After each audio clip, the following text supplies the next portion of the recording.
Bugün dietik və çox faydalı bir salat resepti paylaşacağım sizinlə. Salatın tərkibində ev şəraitində hazırlanmış mayonez, YouTube'da kifayət qədər ev üsulu ilə hazırlanmış mayonez reseptləri var. Faydalana bilərsiniz. Yuyulmuş kişmiş və yuyulub doğranılmış qoz beynin dostu, qlükoza və omega mənbəyi yaddaşınıza da çox faydalıdır. Və çox təəssüf ki, bizim mətbəximizdə az istifadə olunan qırmızı kələm.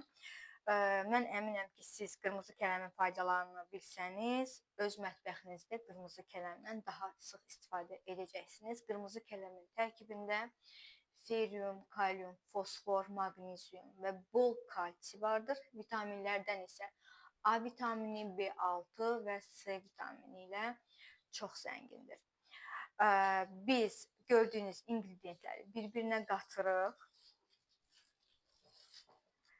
və qarışdırırıq.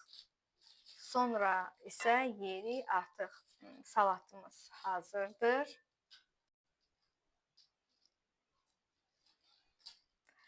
Nuş olsun. Ümid edirəm ki, sizin üçün də çox faydalı olacaq və hazırlayıb yeyəcəksiniz və əminəm ki, dadını bəyənəcəksiniz. Nuş olsun.